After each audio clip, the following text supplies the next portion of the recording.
Assalamualaikum Sobat Sang Lentera Islami, sehat selalu. Untuk kalian semua, tuliskan hajat kalian di dalam komentar. Semoga apa yang kalian inginkan segera terwujud. Dan doa kami kepada sobat semua, semoga senantiasa selalu dalam naungan perlindungan Allah Subhanahu wa Ta'ala.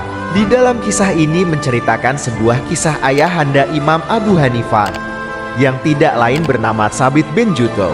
Pada masa akhir era tabi'in hidup seorang pemuda dari kalangan biasa namun saleh luar biasa. Suatu hari dikisahkan Tsabit sedang berjalan di pinggiran kota Kufah, Irak. Terdapat sungai yang jernih dan menyejukkan di sana. Tiba-tiba sebuah apel segar tampak hanyut di sungai itu. Dalam kondisi yang lapar, Tsabit pun mengambil apel tersebut. Sebuah apel datang tanpa diduga di saat yang tepat. Tanpa pikir panjang ia pun memakannya, mengisi perutnya yang keroncongan. Baru satu gigitan menikmati apel merah nan manis itu, Tsabit tersentak. "Milik siapa apel ini?" bisiknya dalam hati. Meski menemukannya di jalanan, Tsabit merasa bersalah memakan apel tanpa izin pemiliknya.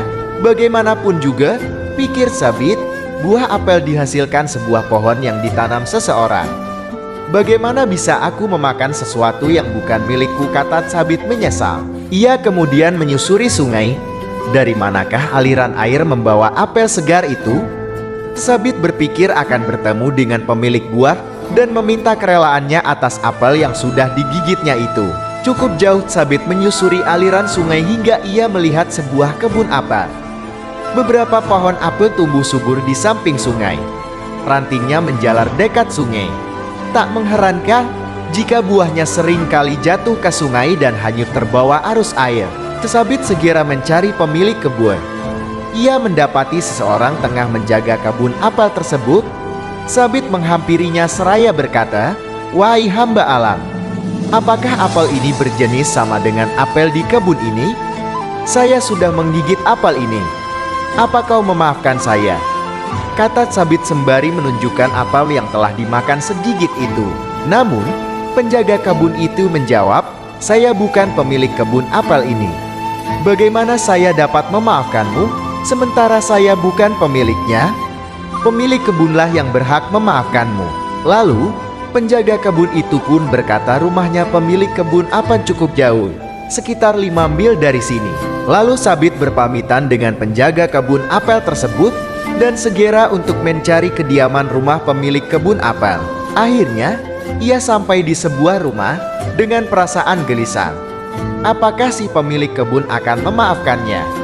Tsabit merasa takut sang pemilik tak meridhoi apelnya yang telah jatuh ke sungai digigit olehnya. Dengan memaksakan diri, lalu Tsabit mengetuk pintu dan seraya mengucapkan salam. Seorang pria tua, si pemilik kebun apel, membuka pintu. "Wahai hamba Allah, saya datang ke sini karena saya telah menemukan sebuah apel dari kebun Anda di sungai, kemudian saya memakannya.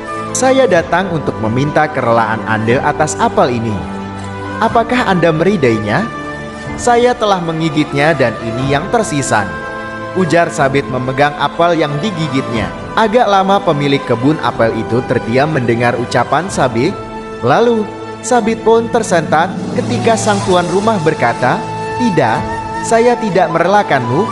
Nah, penasaran dengan pemilik kebun yang mempermasalahkan satu butir apel, Tsabit menanyakan apa yang harus ia lakukan agar tindakannya itu dimaafkan.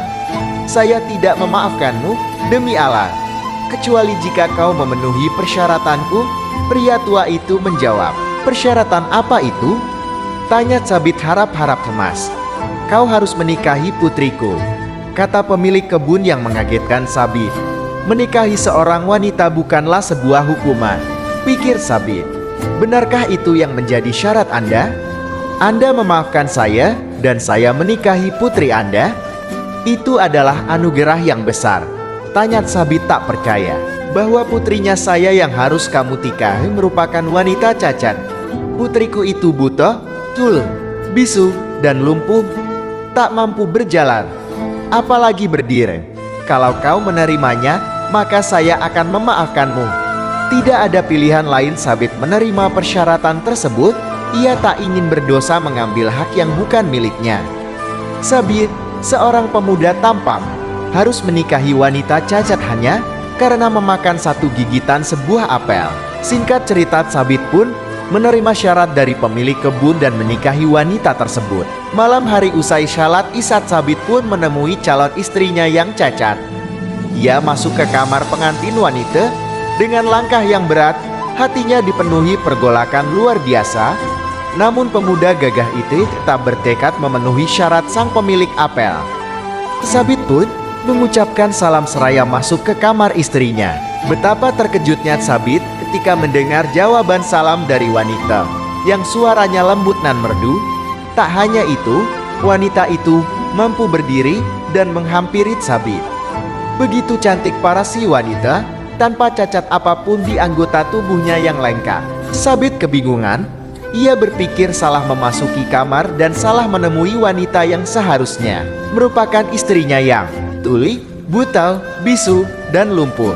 Sabit lalu menghampiri dan mempertanyakan ke gadis tersebut, namun Sabit tidak salah. Ialah putri pemilik kebun apel yang dinikahkan dengannya. Lalu wanita tersebut bertanya kepada suaminya tersebut, yaitu Sabit, melalui sebuah perbincangan antara mereka berdua. Apa yang dikatakan ayah tentangku? Ayahmu berkata kau adalah seorang gadis buta. Demi Allah, ayahku berkata jujur, aku buta karena aku tidak pernah melihat sesuatu yang dimurkai Allah. Ayahmu juga berkata bahwa kau bisu. Ujar Sabit masih dalam nada heran. Ya benar, aku tidak pernah mengucapkan satu kalimat pun yang membuat Allah murka. Kata si gadis berkata dengan penuh kelembutan. Tapi ayahmu mengatakan kamu tuli dan bisu. Ayahku benar, demi Allah, aku tidak pernah mendengar satu kalimat pun kecuali di dalamnya terdapat ridho Allah. Tapi ayahmu juga bilang bahwa kau lumpuh.